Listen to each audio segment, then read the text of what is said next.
Olá! Hoje, o painel Inovação do programa Protagonismo Cidadão em Debate traz um tema relevante. Vamos tratar de inovação, mas para muito além da tecnologia. Sempre ciente que dados da Organização Mundial da Saúde vêm sinalizando que transtornos de depressão e ansiedade vêm tomando conta do mundo, principalmente agora nessa era de pandemia. Também pesquisas recentes, conduzidas pela Universidade Estadual do Rio de Janeiro, colocam lá dados alarmantes, esses dados. Portanto, fique conosco, estamos trazendo especialistas que nos sinalizarão como lidar com mais leveza com tudo isso. Voltamos já!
Dentro do contexto de tudo isso que está acontecendo, nós não poderíamos negligenciar em trazer esse assunto.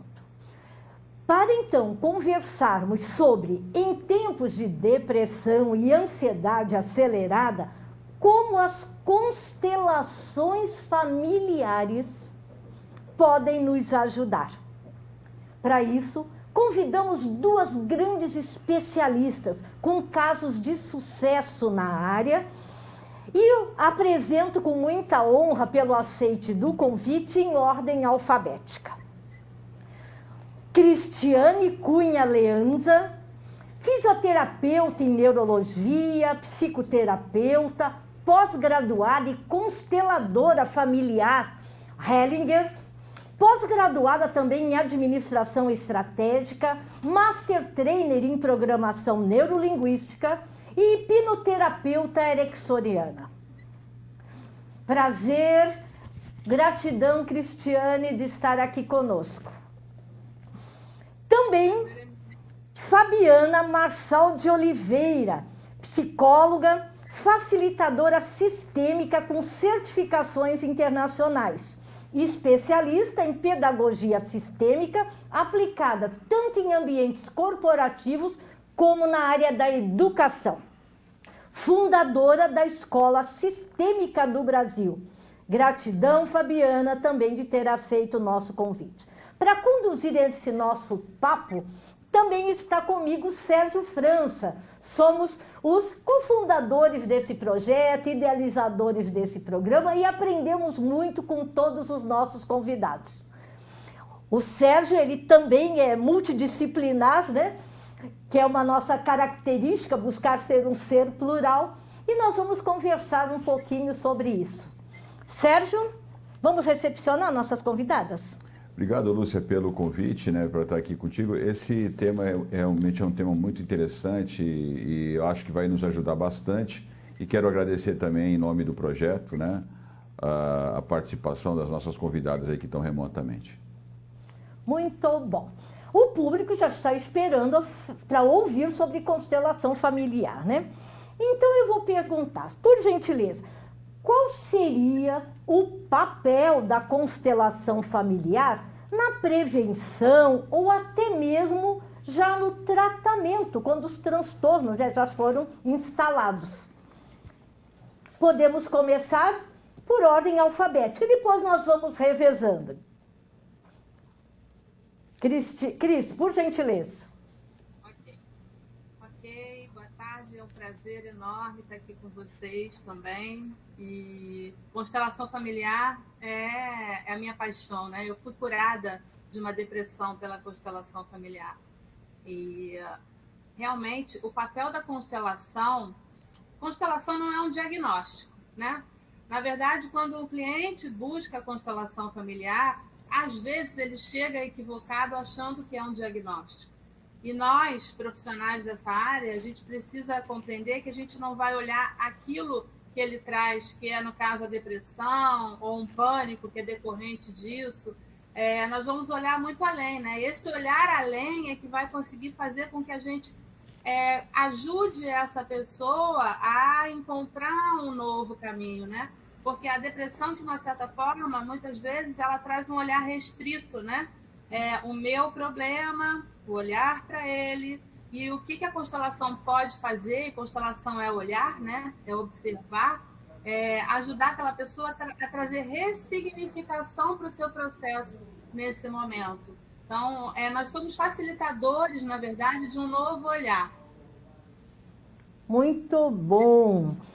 E a Fabiana? Qual a sua experiência nessa? Qual é o papel na prevenção ou no tratamento?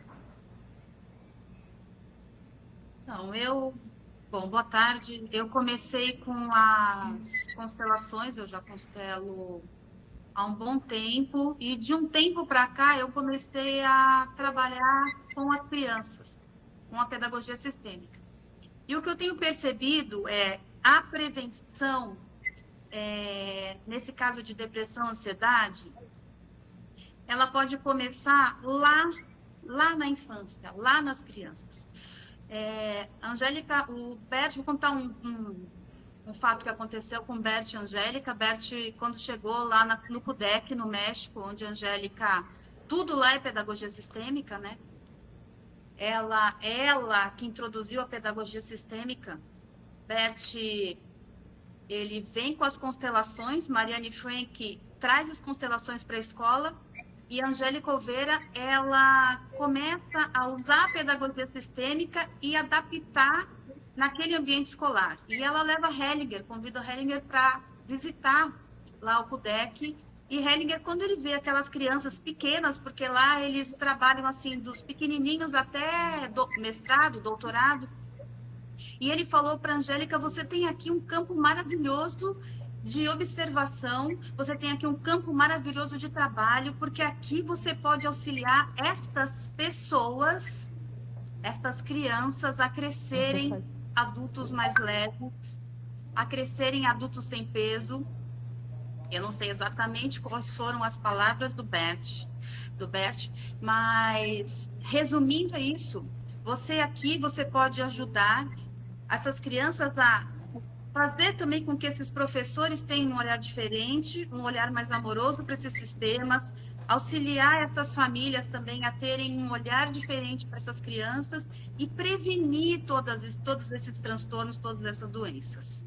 Então, eu acho que é por isso que eu estou na pedagogia sistêmica, porque eu estou auxiliando essas crianças, ensinando esses professores a olhar com outro olhar para essas famílias e para essas crianças. Interessante esse olhar do investimento, né, Sérgio? Como a gente sempre faz, crianças e jovens merecem hoje, nessa nova era, um tratamento diferenciado. Então, Lúcia, eu queria, assim, eu estou com tanta coisa para perguntar e fica aquela agonia, assim, se vai dar tempo de perguntar tudo, então não vou nem enrolar muito. Primeira coisa que eu queria que vocês pudessem responder, qualquer uma das duas, na verdade, é sobre essa nomenclatura, né? Constelações familiares sistêmicas ou pedagogia sistêmica. O pouco que eu sei disso é que há uma relação da nossa saúde psíquica e mental com os nossos entes familiares, fazem parte do nosso sistema, né? Do nosso sistema familiar, né? E a gente não, até onde eu sei, as pessoas não sabem lidar bem com essa pedagogia.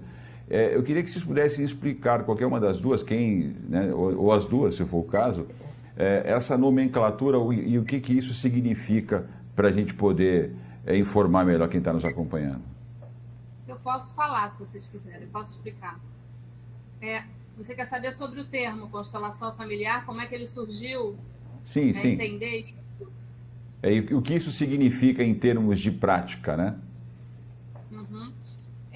Bom, então é o que seria a constelação, né? Mas, na verdade, esse termo constelação familiar, ele é muito antes de Hellinger, né? Ele vem de Alfred Adler, que é o pai da psicologia, e ele já, nos seus experimentos, ele já olhava a colocação familiar ligada aos irmãos, a ordem dos irmãos na família.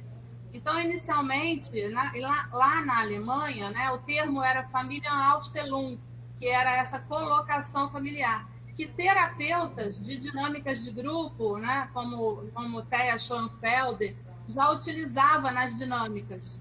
Então, quando Hellinger entrou em contato com tudo isso, quando ele foi ser um representante, porque o que é constelação familiar, né? Inicialmente, é um trabalho de grupo, onde você vai trazer pessoas para representarem as pessoas do seu sistema familiar, certo? Você vai ficar sentado olhando algo acontecendo. Então, ele percebeu, quando ele entrou como representante, que alguma coisa diferente aconteceu no corpo dele, porque é algo muito ligado ao corpo, ao sentir, né?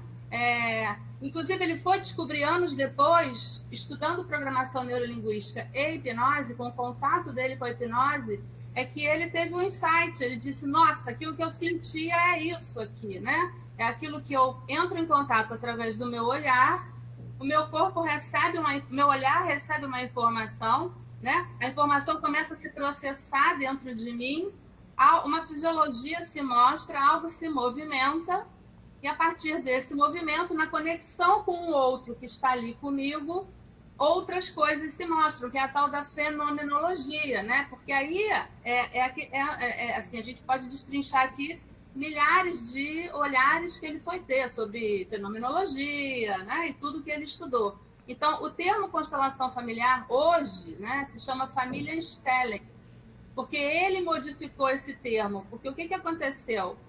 Conforme ele foi entrando em contato com esse processo da colocação, ele percebeu também, e aí foi onde se afastou do olhar da psicoterapia, ele percebeu que esse contato com esse fenômeno trazia movimentos no corpo das pessoas. E esse movimento é a tal da ressonância mórfica, que às vezes as pessoas não compreendem o que acontece dentro do campo sistêmico, né? É muito interessante isso, né? Quando eu olho você e a gente se conecta, uma emoção acontece, um movimento acontece, e o cliente que está ali olhando isso, ele se conecta com algo novo, que estava escondido, obscuro. É o que eu ia falar agora, é interessante, eu conheço uma pessoa que, quando fez pela primeira vez, ela simplesmente falou o seguinte, olha, eu não sei, um mistério, porque eu comecei a sentir coisas naquela sessão, naquela dinâmica, né? É uma coisa misteriosa, e fica todo mundo, mas o que é isso? É espiritual, é uma religião? Então, é um campo móvel diferenciado. É um campo que abre, é interessante, né? Por mais que a gente pergunte, é sempre misterioso mesmo isso, né? Desculpa até ter te interrompido. Se a Fabiana quiser comentar também. Biólogo, né? Foi um biólogo que observou o que acontecia, que foi Rupert Sheldrake, que observou essa movimentação, né? Dos campos mórficos, morfogenéticos, o que acontece. Então, às vezes as pessoas trazem equívocos a respeito desse movimento da constelação familiar, pensando que é essa coisa tão mágica, mas tem uma explicação física, biológica para tudo isso que se mostra. Vide que hoje os estudos foram caminhando lá para a epigenética, para o DNA familiar, né? Da onde descem essas repetições, os estudos celulares. Então, é muito amplo o processo, né? Lúcia, eu vou só fazer mais um comentário rapidinho, até para a Fabiana poder falar. E a Fabiana complementar. Para a Fabiana poder comentar também. Para quem está acompanhando, eu participei de uma sessão, é como se fosse, a dinâmica é quase como um teatro ali, né? As pessoas, elas preparam um círculo, né? E quem está ali participando da sessão assume papéis daquele núcleo, daquele grupo familiar, e é ali que o fenômeno ocorre. Eu participei de uma dinâmica assim, e mais motivado, né, estimulado por alguém que eu conhecia, que havia participado de uma dinâmica também. Né? Então, porque muita gente não conhece, talvez fique um pouco confuso o que nós estamos falando aqui, para poder Fabiana comentar também. Exato. Fabiana, gostaria de colocar também o seu olhar sobre isso? Eu acho que a colega, ela explicou muito bem explicado esse movimento, essa dinâmica, desde quando começou lá, quando o Hellinger começou, através de vários olhares, não é? Buscar em várias abordagens, desde lá da psicanálise, a terapia primal e transacional, e aí ele foi juntando várias informações e aí acabou chegando nesta técnica que ele usaria hoje, que ele usa, né, que todos nós usamos hoje, consteladores, que é a constelação familiar. Eu sempre, nas minhas explicações, quando pergunto para mim o que é uma constelação familiar, eu sempre digo que quando você vai a um psicanalista, geralmente você vai para olhar para o que está fazendo com que movimente uma angústia, alguma coisa dentro de você, algo individual, não é? E muitas vezes você fica ali, eu sou psicóloga, eu não tenho nada contra psicanalista, não é uma crítica, mas muitas vezes você fica ali durante anos fazendo uma psicanálise e não consegue encontrar a solução para o seu problema. A constelação, ela vai levar você a olhar o inconsciente também, exatamente como na psicanálise nós olhamos para o nosso inconsciente, para a nossa caixinha preta, né, do inconsciente. Mas nós vamos olhar para uma caixinha preta que é do coletivo. Então, nós vamos buscar aqui atrás, no coletivo, nós vamos abrir a grande caixa preta do coletivo e buscar ali o que é que está travando, onde está emaranhado, onde eu estou implicada com o meu sistema familiar. Esse olhar para o coletivo, esse olhar para o sistema, não é? É o que traz essa noção do que é sistêmico. Quando algumas pessoas falam, eu faço constelação sistêmica, eu faço constelação familiar, eu faço constelação sistêmica familiar.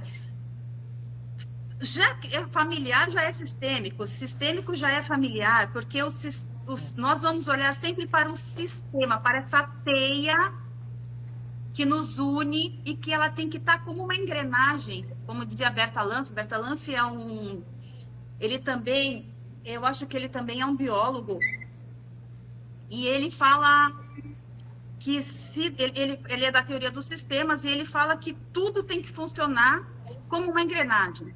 Se uma pecinha é retirada, as outras se sobrecarregam. Então, a constelação familiar, ela vem fazer o quê? Ela vem buscar qual é a peça que está sobrecarregada. Ela vem olhar para essa peça que está sobrecarregada. Ela faz emergir isso no campo e aí ela traz uma boa solução para esse cliente, para essa pessoa que está ali buscando aonde está esse problema e não consegue encontrar, não consegue ver a solução. Quando vocês trazem a palavra sistêmica, ela já lembra um organismo, né? Quando um dos órgãos não funciona bem, ele impacta no todo. E assim é em qualquer ambiente. E quando nós falamos na grande teia, nós estamos fazendo aquilo que fazemos, deixamos de fazer, aquilo que conhecemos ou deixamos de conhecer, impacta-se nos resultados. E a nossa ancestralidade, nós estamos aqui graças a todo esse conjunto que nos precedeu. Eu amo constelação familiar e vejo os resultados benéficos que trazem para aquelas pessoas que se permitem passar por um processo. Eu acho valiosíssimo esse processo. Bem bacana isso. Eu gostaria de provocar agora, eu acho que o que todo mundo que está nos assistindo está querendo provocar, né? Ei, como é que nós ficamos, as famílias agora, confinadas, pai, mãe, 2, 3 filhos, cachorro, periquito, os avós, todo mundo morando juntos, como é que fica isso e como nós poderíamos já nos beneficiar se nós nos permitirmos a partir de agora participar disso? Em home, deve estar N coisas aflorando. Como que a gente pode já usar a constelação como essa abordagem terapêutica facilitadora desse processo? eu vou te falar como que eu trabalho, né? E realmente as famílias foram muito afetadas, né, com essa questão da pandemia. E como o tema aqui é depressão, né? O que eu fui percebendo é que eu cheguei a comentar com você, né, que depressão não é ninguém dentro de um quarto escuro fechado, né? Depressão é algo velado muitas vezes, né? Depressão vem de muita pressão que o sistema começa a receber, e dentro das famílias foi o que acabou acontecendo, principalmente com a mulher, né? Eu acho que a mulher é que sofreu muito mais dentro de todo esse processo. Então, quando alguém me procura porque aconteceu algo durante a pandemia e não consegue ver saída para isso, é muito importante a gente trazer o pensamento sistêmico acima de tudo, para conseguir trazer o trabalho da constelação. Porque, como eu disse antes, constelação não é você dar um diagnóstico, nem pegar uma técnica e aplicar em alguém, porque senão ela não funciona, né? Ela vai funcionar ali rapidamente, mas não vai funcionar a longo prazo. Então, o trabalho da constelação, junto com o pensamento sistêmico, de fazer essa mulher trazer ali a pressão que ela está sofrendo, olhar para aqueles filhos, olhar para aquele marido, o marido olhar para aquela esposa, casamentos que terminaram durante a pandemia, mas também outros que ficaram mais unidos, né? Eu acho que tudo foi acontecendo de duas formas, né? Muitas pessoas que não tinham saída e outras que disseram, graças a Deus que aconteceu isso, porque agora eu estou podendo olhar para dentro da minha casa, né?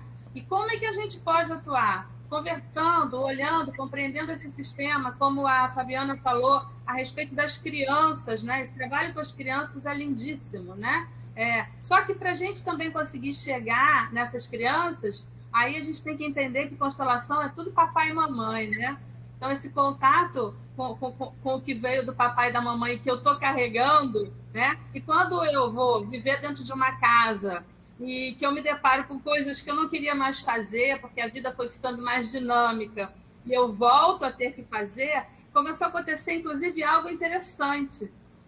Algumas mulheres diziam assim, eu não quero passar, vai cozinhar, cuidados de filhos e de marido. Eu quero continuar com a minha vida como era antes, né? Então, assim, se deparar com tudo isso foi um dos causadores muito grandes de depressões e síndromes do pânico e paralisações. E justamente o que a gente ajuda é a dissolver essa pressão, né?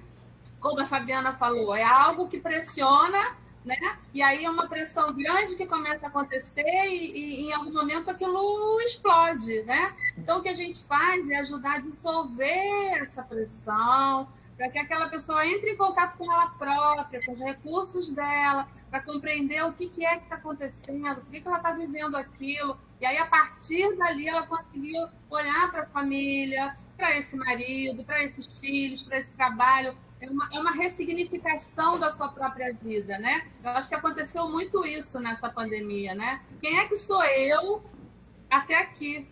E a constelação, eu acho que com esse olhar, né, com esse pensamento sistêmico tão maravilhoso, vai ajudando a trazer essa reorganização, eu acho, né? Acho que essa é a palavra, Fabiana acho que concorda, né? É uma reorganização que a gente vai ajudar o outro a fazer a respeito do que é a sua própria vida nesse momento. Muito bom. E Fabiana, é a sua experiência, principalmente com as crianças que devem trazer os relatos dos pais, né? Sim. Bom, do mesmo jeito que a Cris está falando, muitas pessoas se desesperaram, né? Porque as pessoas tiveram que conviver. E como é que a gente cresce? A gente cresce num relacionamento. Eu só vou crescer, eu só vou evoluir, olhar para as minhas coisas a partir do momento que eu estou com o outro. Então, eu vou crescer num relacionamento. Aí eu estou num relacionamento, eu não posso sair de casa, às vezes a casa é minúscula, né? E eu tenho que lidar com aquilo. E o que acontece em relação às crianças, eu vou falar, a Cris fala dos adultos, eu falo das crianças. O que Fica acontece bacana, em relação assim. às crianças? O que acontece em relação às crianças é que a criança é como se fosse o chão de fábrica. É como se a criança ela fizesse o trabalho mais difícil, apesar de ser o menor. Porque a criança, ela sempre se acha menos que os pais. Ela é menos que os pais, ela é menor que os pais. Ela se sente menos que os pais, muitas vezes ela se coloca acima dos pais, mas mesmo assim ela se acha menos que os pais. Então, o que acontece nessa casa? Qual é a dinâmica? As crianças começam a se oferecer a serviço para que esses pais possam olhar para as suas coisas. Então, a casa vira realmente um inferno, não é? Porque a mulher brigando com o marido brigando com a mulher e as crianças querendo botar fogo na casa. Mas isso não é porque não existe amor ali. É porque existe ali um amor que transborda. É um amor que não se vê, um amor inconsciente. Mas é dessa forma que a criança vai mostrar e vai auxiliar essa família a se reorganizar.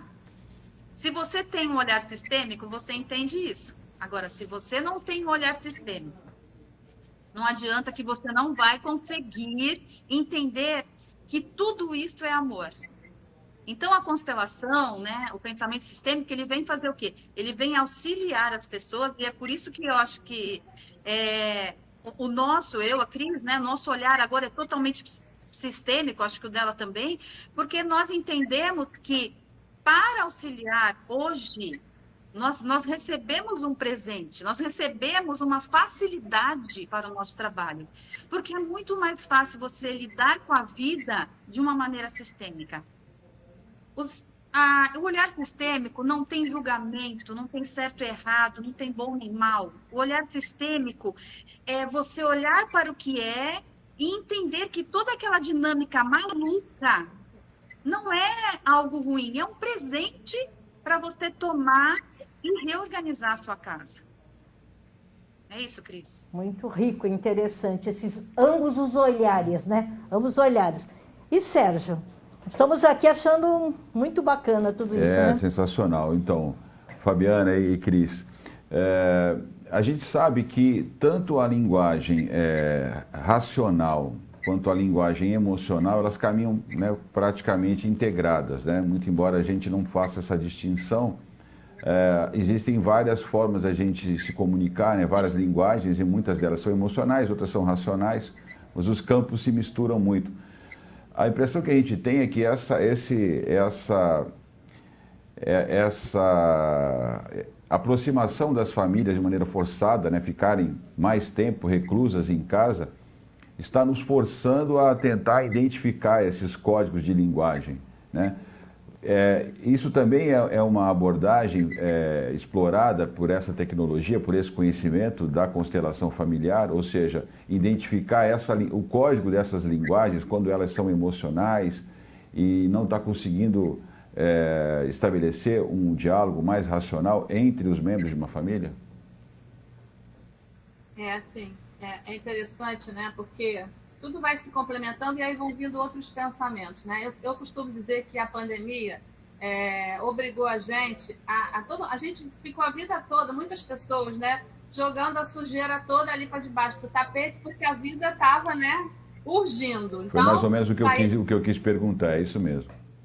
A casa virava dormitório para muitas pessoas, né? Então, de vez em quando, a gente se encontrava. E aí, de repente, a pandemia colocou todo mundo dentro de casa e aí a gente começa a esbarrar no tapete e a sujeira começa a aparecer. Exatamente. Né? Então, como lidar com isso? Eu outro dia assisti uma palestra também muito interessante, agora não estou me recordando o nome era um americano, e eu acho que uma das coisas muito sérias que estão acontecendo é que todo mundo existe uma geração, e por isso os adolescentes estão com tanta depressão, que eles vieram sendo criados a toque de caixa, né? Vamos embora aí todo mundo, vamos vivendo, vamos aprendendo. Papai e mamãe que estão aí com as suas vidas também a 1000 por hora, né? E as coisas todas misturadas. E todo mundo tem suas potencialidades, seus dons, né? E aí esse americano, depois eu vou até buscar o nome dele para passar para vocês, ele diz uma coisa muito importante que foi o que começou a se mostrar na pandemia, que se potencializou, na verdade. Essa questão do racional junto com o coração, né? Porque eu sei quem eu sou, e aí eu tenho um potencial, eu sou maravilhosa, E aí eu fico focada nisso. Mas e as adversidades? Quem olha para as adversidades? Quem me ensina a olhar para se um dia eu levanto, estou doente, ou um dia eu levanto, não posso mais sair de casa, ou um dia eu levanto, tenho que começar a lidar, inclusive com as adversidades do outro, começar a suportar que a minha vida continua caminhando, talvez, e a de todo mundo à minha volta ali dentro de casa está uma porcaria. Então, quem me ensina isso? Ninguém aprendeu isso. Então, o que essa pandemia está trazendo? Trouxe, né? Esse estar dentro de casa, vamos aprender a lidar com a dor alheia, inclusive. Porque aí a gente pega as leis da constelação familiar, né? O pertencimento, a ordem e o equilíbrio, né? E o que está acontecendo muito, que eu digo que esse vírus trouxe, vamos colocar ordem nisso tudo aqui, vamos trazer ordem para isso tudo, vamos equilibrar o que estava bagunçado, né? E aí a lei do pertencimento começa a atuar com força quando as depressões e síndromes do pânico e até suicídios, né, andam acontecendo, porque as pessoas não foram preparadas para lidar com as adversidades do outro nem com as suas próprias, né? E é aí que começa todo o problema a acontecer. Então, assim, ajudar essa pessoa que te busca a primeiro compreender e olhar isso é o primeiro caminho, né? E aí sim a gente vai fazendo os movimentos, trazendo lá o atendimento individual que é com figuras, né? Âncoras, ou colocando pessoas para fazer o quê, né? Para reconectar, para falar, olha, vamos lá, vamos se olhar, vamos olhar um para a dor do outro e vamos, inclusive, falar para o outro, eu tenho a minha, você tem a tua, eu também preciso de ajuda. E aí esse pedir ajuda é que vai trazendo toda a soltura dessa pressão toda, né? Eu posso estar doente, eu posso não dar conta, né? Eu posso estar mal aqui no meio de tudo isso e eu preciso de ajuda. Porque tem uma coisa na depressão, né, gente, que eu sempre falo para os meus alunos. Às vezes o depressivo, né? Esse é um termo, né, ruim, mas eu não estou achando outro, ele é um grande arrogante. Porque muitas vezes o depressivo é aquele que carrega, que se dá conta, né? Como a Fabiana está falando, as crianças estão ali, né? A criança é aquela que pensa que pode dar conta, né? Então eu dou conta de tantas coisas, eu aguento tanto, pode mandar que eu consigo dar conta e chega uma hora que eu não dou mais. E aí eu não sei pedir ajuda, né? Então a doença, né? Como o Hellinger fala, a doença ela é um grito da alma. É um pedido de socorro. Olha para mim, pelo amor de Deus, né? Então, algumas pessoas precisam entrar nesses processos adoecidos para que a ajuda chegue, né? E a Fabi? Fabiana? Quando ela fala... Tá me ouvindo? Estamos ouvindo você. Estão me ouvindo? Quando ela fala nas adversidades, e nas crianças, não é? Crianças, né, Cris? Crianças, para nós, são de 0 a 100 até 100 e poucos anos. Essas são as crianças para nós. Todos somos crianças perante os nossos sistemas. Todo o peso que uma criança pequenininha carrega, ela vai carregar até... E em algumas fases da vida, isso vai ser reforçado. É como se isso aumentasse a intensidade. Na adolescência, por exemplo, a criança parece que se mostra mais implicada ainda. E olhar para essa adversidade, para todas essas adversidades, como um presente da alma, é o que o olhar sistêmico vem auxiliar as pessoas a fazerem. Olhar para tudo isso como algo que vai ajudar sabe assim, a desatar um nó.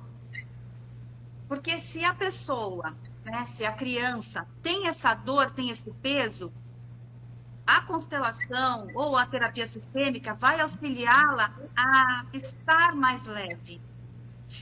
Eu posso contar um caso aqui rapidinho? Sim. De um rapaz que eu constelei. O Hellinger, ele fala muito de quando você faz mal para o sistema do outro, né? Se você tira a vida do sistema do outro, isso é um caso, tá, que eu vou contar. aquele sistema passa a fazer parte do seu sistema. E aí uma mãe chegou para mim e falou para mim que o filho não levantava da cama, ele tinha 17 anos e não levantava da cama nem para comer, para nada. Ele ficava na cama, ela dava comida na boca para ele e veio constelar comigo. Isso foi há uns 6 anos atrás, eu acho, 7 anos atrás.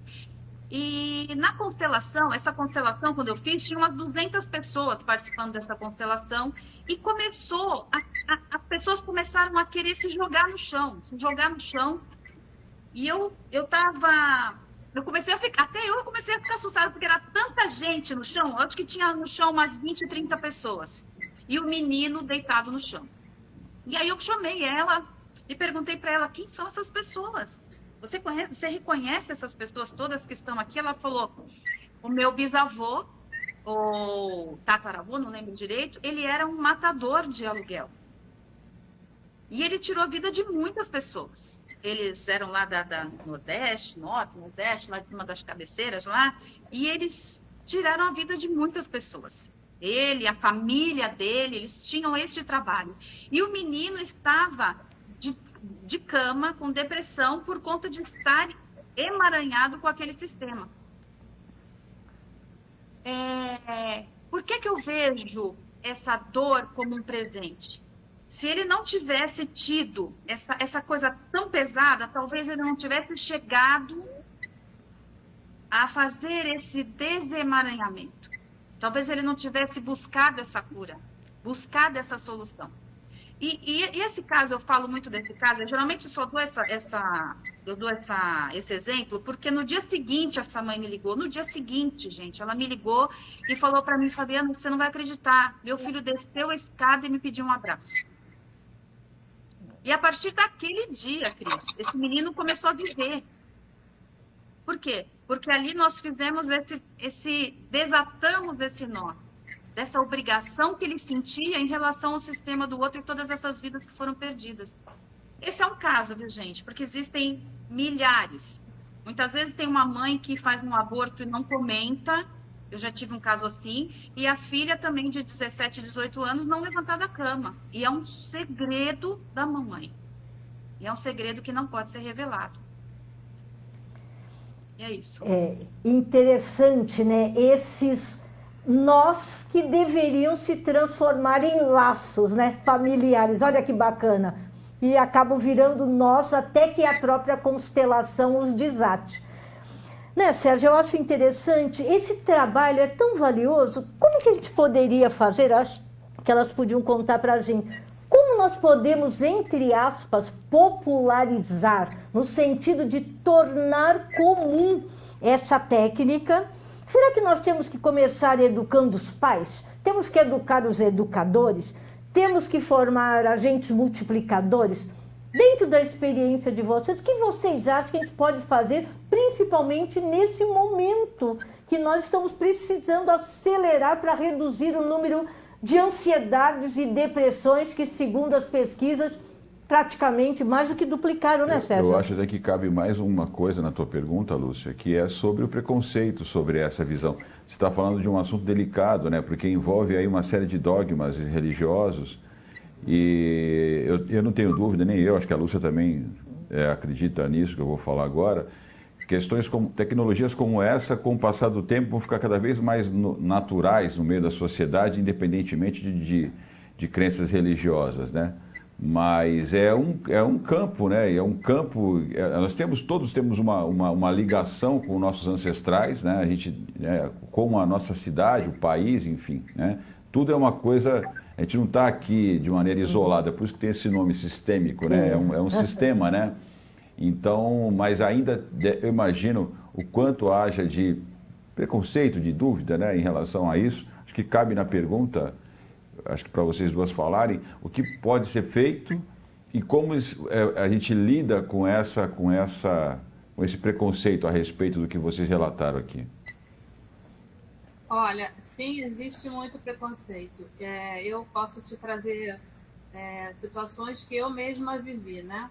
Eu participei de alguns projetos, primeiro no judiciário, no sistema judiciário, com uma juíza que era ligada às adoções, há 5, 6 anos atrás, quando ainda não se falava de constelação no judiciário. E o judiciário é um ótimo exemplo, né? Por que que no judiciário ficou tão forte e é tão respeitado e cada vez está maior? Porque começou de cima para baixo, né? Por uma paixão de alguém que foi tocado, como foi o juiz Sam Storch, que foi tocado, e a paixão dele foi tocando e foi movimentando, e as coisas foram acontecendo, o judiciário acolheu, né? E o trabalho foi acontecendo. Eu levei alguns projetos para o SUS e para alguns hospitais ligados ao governo do estado. E um dos maiores preconceitos nos hospitais públicos é a religião. Não sei nem se eu posso citar isso aqui, mas muitas pessoas ligadas à religião evangélica que pensam que esse trabalho é um trabalho espiritual, religioso, né? Então, magia, assim, né? Eu acho que é muito importante a gente deixar claro, né? Porque as pessoas às vezes falam assim, isso é religião? E aí eu sempre digo assim, olha, vamos fazer uma pesquisa, vai entender o que é, o que significa religião, o que é espiritualismo, o que é espiritismo segundo Allan Kardec, o que é ser espírita, o que é que você sabe a respeito disso tudo, para a gente poder tirar aí esses preconceitos e entender que nós somos seres espirituais. A gente é ser espiritual. Então, assim, conexão e energia é algo que existe à nossa volta. Talvez, eu acho que fosse algo importante, e existem movimentos que estão acontecendo. A gente tem barreira pra caramba ainda, muita. Na saúde, infelizmente, todos os projetos que a gente começou, eles paralisaram. Por quê? Porque não tem cúpula que nos ajude a tocar isso. Como um programa como esse, né? Onde a gente possa trazer explicação para as pessoas, a gente possa desmistificar tudo isso, né? Trazer canais cada vez mais esclarecedores para tocar. Eu tenho amigas que fazem trabalhos lindos dentro de comunidades. As pessoas recebem de braços abertos, mas tem que ter todo uma didática fácil, né? De fácil acesso às pessoas. Porque, por exemplo, eu trabalhava com meninas de 10, 11, 12, 13 anos que davam à luz. Imagina, de periferia.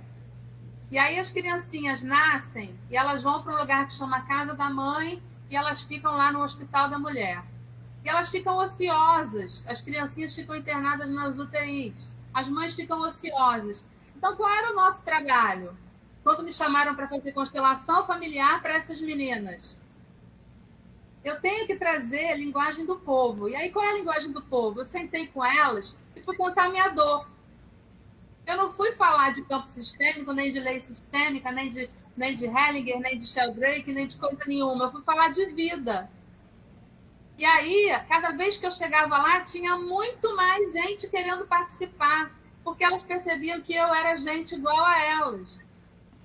E isso foi lindo. E aí a enfermeira, um dia, a enfermeira-chefe disse, Cris, você acredita que elas estão contando para os médicos intensivistas aqui da UTI neonatal o que elas estão vivendo, e os médicos estão começando a ficar interessados em saber o que é isso. E as criancinhas estão sendo melhor atendidas, estão morrendo menos. Olha isso, gente. Só que aí, infelizmente, né, começou de baixo para cima, porque eu me voluntariei, um RH de uma empresa se prontificou a me levar, mas as cúpulas não foram tocadas, porque a saúde no Brasil olha para outras coisas, né? E aí, infelizmente, o projeto parou. Então, assim, são esses movimentos que, com amor, a gente vai trazendo. Mas só amor não adianta. Tem que ter esse algo mais das bases de sustentação para a gente ficar muito ali, ó, sem desistir, acreditando. E eu posso trazer um exemplo, tá? Rapidinho, para a Fabiana poder falar. Quando eu ainda era fisioterapeuta, eu fiquei doente, né, há 18 anos atrás, e foi quando eu fui curada pela constelação familiar. Eu tive uma depressão severa, profunda, fui internada com síndrome do pânico. E quando eu me curei por uma terapeuta que chegou da Alemanha, lá no ano de 2003, e eu fiquei apaixonada por isso, que eu fui levar para a fisioterapia, e eu era estagiária nessa época, no ambulatório da Polícia Federal, no Rio. E eu comecei a trazer o pensamento sistêmico para os meus atendimentos. E aí eu falei, gente, a gente tem que trazer linguagem de gente para isso, né? Então o cara, quando ele te procura, porque ele está com uma dor profunda, vamos lá para a fisioterapia, que é um ótimo exemplo. A pessoa teve um AVC e ela não consegue mais ter qualidade de vida. E como é que a gente traz constelação familiar para essa pessoa? Trazendo as suas memórias, conversando histórias. Porque essa pessoa, ele só quer voltar a pentear o cabelo. Ou essa mulher quer voltar a passar batom. Ou ir no banheiro sozinho, sem ninguém precisar limpá-los, né? Então, assim, é tirar a constelação familiar do misticismo, dessa coisa grandiosa, né? Que alguns profissionais foram fazendo, e trazer para essa linguagem. Que é o quê? Trazer qualidade de vida para o indivíduo nesse momento, que está sem saída, que olha para a vida e não sabe para onde que vai, porque a gente não sabe como é que vai ser amanhã, né? Então, é todo esse caminho que precisa acontecer. E aí, com a força de vocês, isso pode acontecer, né? Exato. E, Fabiana, o seu olhar?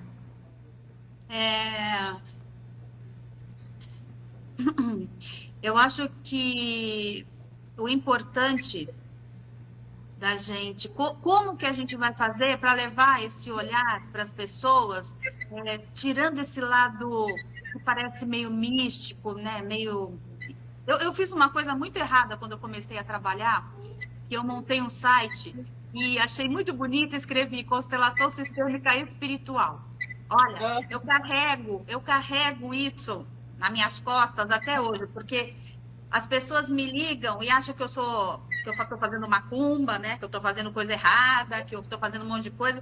E aí eu resolvi tirá-la do site espiritual e um professor meu acabou roubando. Ele achou bonito e pegou. Falei, pode pegar, porque eu não estou dando conta disso. O que acontece? Você estava falando, como é que a gente vai popularizar tudo isso? Como é que a gente vai levar para as pessoas esse olhar sistêmico? Como é que a gente vai fazer as pessoas entenderem que esse é o caminho? E é um caminho fácil, é um caminho leve, é um caminho, gente, gostoso. Para mim, as constelações, esse olhar sistêmico, né, a pedagogia sistêmica é um caminho muito leve, muito gostoso. Foi por isso que eu montei essa escola, porque nessa escola para professores, eu consigo levar para mais pessoas, né, para quem está lidando diretamente com as crianças, esse olhar sistêmico, né? E como é que eu faço nas primeiras aulas? Sentir o campo, porque eu tô lidando com pessoas que não param um minuto para meditar. Não param um minuto para fazer uma conexão com esse espiritual, com a alma, porque isso é muito importante. Nós somos seres biopsicossocial e espiritual. Não tem como eu falar que não tem o espiritual. Não é religião, é o espiritual, é a alma. Então, a primeira e segunda aula é conexão com o campo. E elas ficam, gente, maravilhadas quando elas conseguem entender que não precisa ter nenhuma mãe de Ná para fazer uma conexãozinha. E isso é muito maravilhoso. Então, eu acho que aos pouquinhos, nós vamos conseguindo levar esta boa nova para o mundo. Agora, outra coisa, Cris, eu queria te falar. Você estava falando aí da cúpula, né? Você acha que é fácil para a pedagogia chegar numa diretoria de escola? Eu já ouvi uma diretora falando, eu não quero religião aqui na minha escola. E assim, né, o que eu aprendi com a Angélica, Cris, a gente tem que respeitar o que é. Nós temos que olhar para a escola que temos e honrar ela para poder chegarmos na escola que queremos. Do mesmo jeito que nós temos que olhar para a mamãe e para o papai, concordar como eles são e poder fazer diferente na má consciência. A mesma coisa nós vamos fazer. Muita gente vai bater de frente conosco. nós vamos ter que olhar, respeitar e ir para uma consciência, mas concordando com eles do jeito que eles são. Se a gente for bater de frente com todos, nós não saímos do lugar, porque eles, você sabe, vieram antes, não é? É bem interessante, né? Quando a gente para pensar que a doença da pós-modernidade, que nós estamos já no pós-moderno período, por isso que fala, ansiedade é excesso de futuro, depressão é excesso de passado. Quando nós somos seres humanos, que devemos buscar é a harmonia, a centralidade, o equilíbrio. E a constelação, né, Sérgio? Eu acho que é tudo de bom para trazer essa centralidade. Eu quero, até porque nós estamos já com pouco tempo aí, eu queria provocar vocês, né, não só vocês duas, como a própria Lúcia, no sentido da gente analisar esse fenômeno global, que vai contribuir, ou pode vir a contribuir, depende muito de nós também, né? A gente tentar entender o que é que tudo isso está nos convidando a fazer como indivíduos, né? Eu falei na minha primeira participação, né, que a gente tem essa relação muito integrada entre razão e emoção, e falei dos códigos que a gente precisou começar a entender dentro de casa, com os filhos, né, com outros familiares, que muitas vezes são códigos de linguagem que a gente não compreende com a razão, mas são códigos emocionais. Mas tudo está acontecendo no mundo inteiro agora, acho que seria legal uma análise de vocês, de como é que a gente pode sair para uma situação melhor do que a gente tinha antes, né? Porque o mundo está o tempo todo em transformação, a Lúcia sempre fala, o mundo mudou, mas a gente não mudou, nós mudamos também ou não, né? Então, eu entendo que é uma oportunidade incrível para a gente usar uma tecnologia, uma inovação como essa. Para muita gente não é inovação, já conhece essa técnica, né? Mas é uma das propostas nossas aqui, fazer a difusão desse tipo de conhecimento. Vocês não acham que, e aí se a Lúcia quiser comentar também, eu queria ouvir a opinião dela, que não é um momento oportuno para colocar isso, desmistificando essa questão religiosa e colocar isso como uma realidade, uma técnica que está relacionada à nossa realidade prática do dia a dia? Sim. Bom, aí cada um fazendo a sua parte, né? Nós, que somos profissionais, atuantes nessa área, a gente não pode desistir, né? E como é que eu não desisto? Eu faço lives, onde eu falo com uma linguagem mais popular, eu trago problemas do dia a dia, né?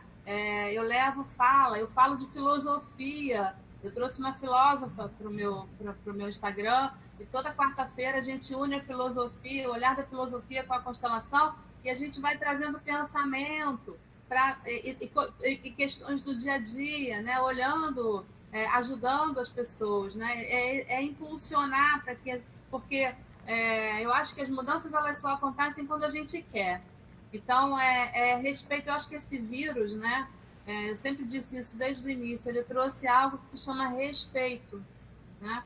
Vamos olhar com respeito para a tua própria vida, que você nem valorizava, nem sabia. Na verdade, a vida te vivia, né? Então, enquanto a vida me vive, eu não vou olhando para aquilo que tem que ser olhado. E esses canais, né? Esses canais de comunicação são a melhor forma da gente conseguir chegar nas pessoas, mas sempre trazendo uma linguagem fácil, para que qualquer pessoa possa escutar e falar, nossa, essa daí é minha dor. Caramba, isso aqui pode mudar a minha vida de alguma forma. Eu vou pedir ajuda. Eu vou querer conhecer isso aqui, né? Então, não parar, né? A gente não pode desistir. A gente tem que ir sem querer salvar o mundo, porque não dá para salvar o mundo. Mas se a gente consegue, pelo menos, salvar a si próprio e se manter aí suportando, né? Que é a segunda ordem da ajuda, que é o suportar, né? Eu suporto ser quem eu sou, eu suporto estar ganhando dinheiro na pandemia, embora o meu entorno talvez tenha perdido muito, eu suporto a minha vida como ela está e eu continuo, eu respiro fundo, porque eu sou ser humano, né?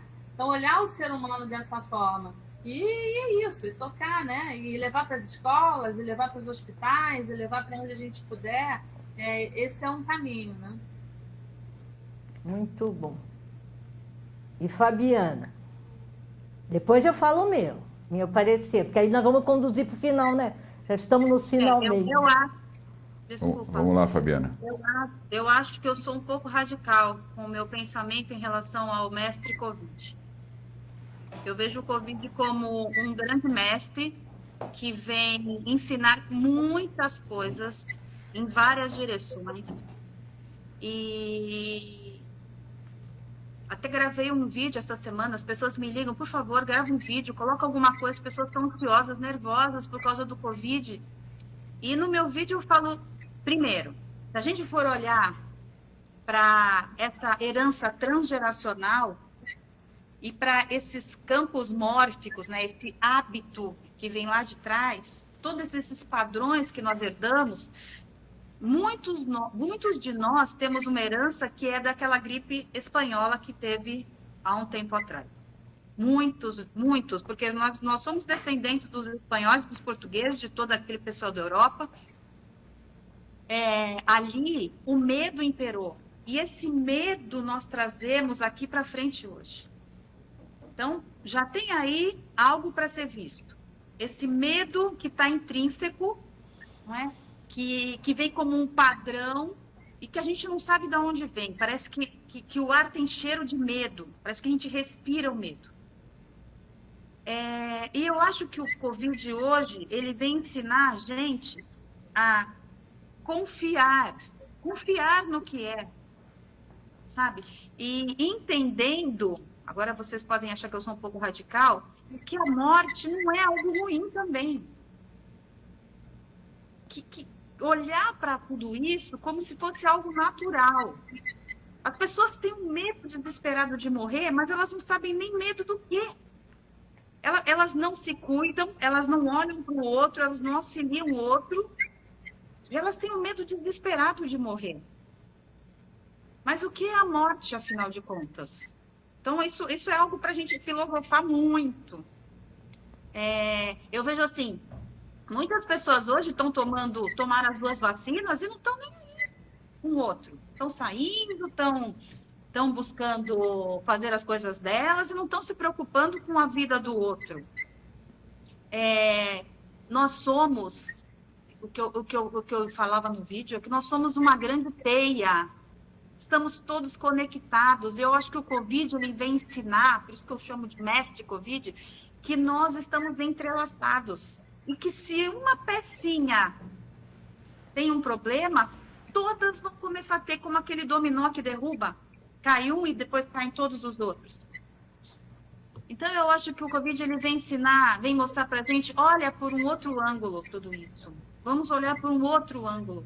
Não é ter um medo egoísta da morte, mas é olhar para as pessoas entendendo que estamos todos conectados, que somos todos que somos uma grande teia. Eu acho que o Covid ele vem ensinar isso. E é isso que eu tento mostrar para todo mundo que vem. Buscar comigo, não é, alguma mudança, alguma solução, alguma cura. Eu concordo plenamente com o que ambas colocaram, no sentido, toda a minha formação é de escola iniciática, vamos chamar, onde nós aprendemos que exatamente somos uma partícula do grande todo e que o todo não seria todo se faltasse essa partícula dentro dele. Então, essa visão macro, transdisciplinar, holístico, para mim sempre foi muito familiar. E muitos se perdem também, né, quando fala doença é aquilo que começa na alma, principalmente depressão e ansiedade. A alma, ela tem uma plasticidade, então ela é mutável, isso é facilitado também quando a gente diz a recuperação, a cura e etc. Nós, infelizmente, já estamos dentro do nosso término, do nosso horário, né, de término do programa. Então eu quero conduzir para esse finalzinho, antes que depois as duas se despeçam, com uma frase exatamente do Bert Hellinger, lá do livro A Cura, né, que ficou famoso, tem vídeos no YouTube e etc. E que ele fala que a doença é o sinal de que existe algo que aguarda para ser colocado em ordem. Ou seja, olha bem, então já está falando do caos atual, caos moderno, né? E é sempre o amor que coloca algo em ordem. Principalmente o amor a um excluído que não tem lugar. E esse amor quer sempre mais. A frase é longa, mas eu acho que nós podemos conduzir para nossas despedidas aqui, que realmente, quando a gente fala do amor, aquele amor ágape, né, que transcende, é ele que vai transmutar tudo isso que nós estamos vivenciando. Então eu gostaria de ouvir as nossas convidadas, depois o Sérgio, e nos conduzimos para os nossos finalmente. Daria para ficar horas aqui. Gratidão. Eu acho que é uma coisa bastante... Isso é muito bonito, né? Hellinger era um filósofo espetacular, né? Mas eu acho bastante importante a gente compreender o que é esse amor que ele traz. Porque, às vezes, fica parecendo algo muito lindo e filosófico, e aí as pessoas dizem, mas como assim o amor, né? E amor, na verdade, é soltar, é silenciar, é conseguir perceber o que é que eu sou dentro de tudo isso, né? É humildade. É humildade de às vezes, perceber que eu não sei nada, e aí de sim ir buscar ajuda. Então, o amor, ele dizia, é um outro amor, esse amor que eu conduzo, não é o amor que a gente conhece, né? E chegar a esse ponto é que às vezes é o difícil. Então, assim, eu acho que esse trabalho, o mínimo que ele pode fazer é dizer para o outro, solta um pouco, se entrega à tua essência, sente, chora, tamo junto. E aí respira e vai olhar diferente para a vida de alguma forma. É isso que esse trabalho traz, né? É essa reconciliação, às vezes, com você, né? A partir de você. Esse é o amor que ele traz para nós, né? Muito Eu bom. agradeço muito estar aqui podendo falar disso.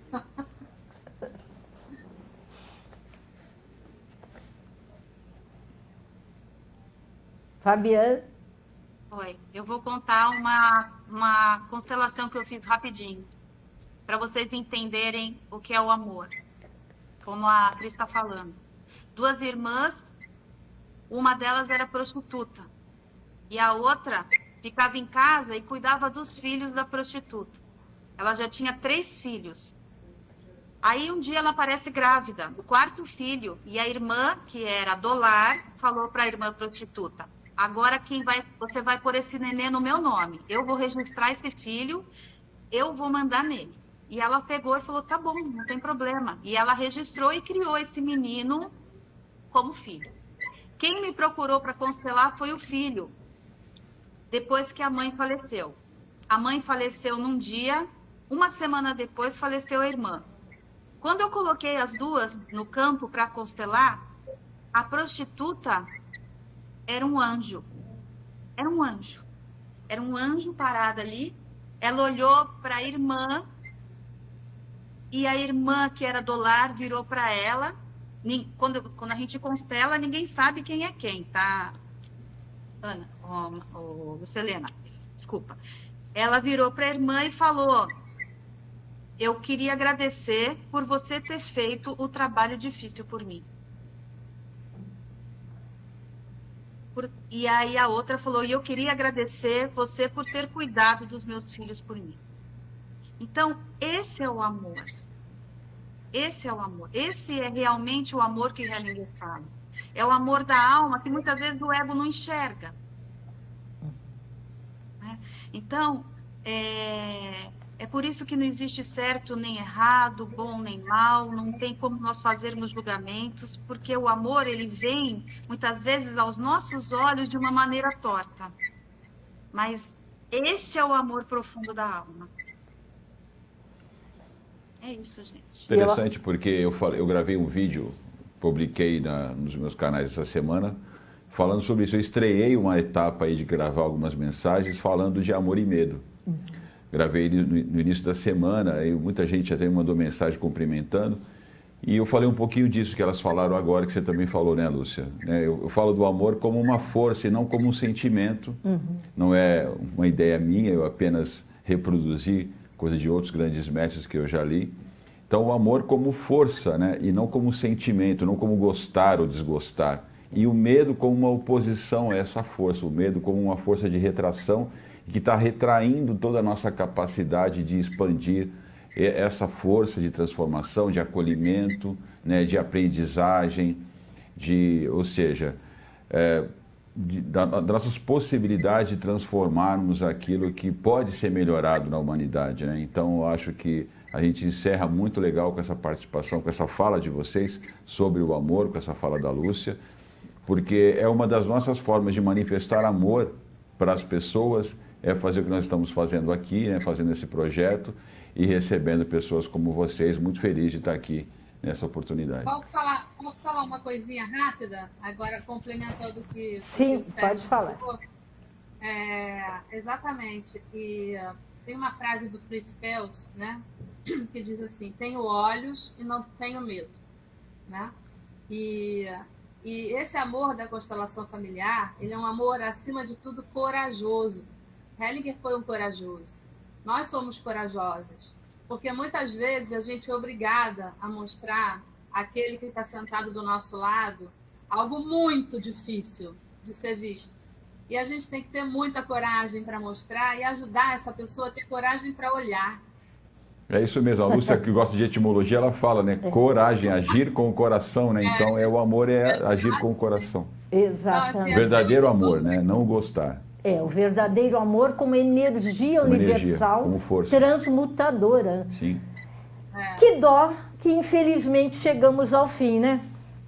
Quero agradecer imensamente as nossas duas convidadas, Fabiana e Cris, especialistas, além do mais, generosas e amorosas no trato desse tema, que vem ajudando muitas pessoas. Eu recomendo as duas, né, para lidar com isso, principalmente neste momento que também já vibramos que passe logo. Mas a racionalidade aponta que ainda vai demorar um pouquinho. Vamos colocar no descritivo o contato delas, para quem estiver assistindo e quiser depois saber um pouquinho mais, tá bom? A gente coloca os contatos no descritivo do vídeo no YouTube para o pessoal poder falar com vocês. E vale a pena acessá-las. Muito conhecimento, muita vivência, ou seja, não é teoria, é a prática amorosa.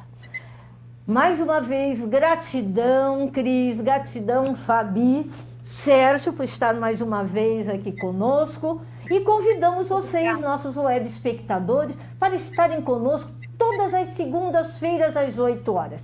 Certamente, vários temas interessantes são tratados. Gratidão a todos e até lá, até a próxima.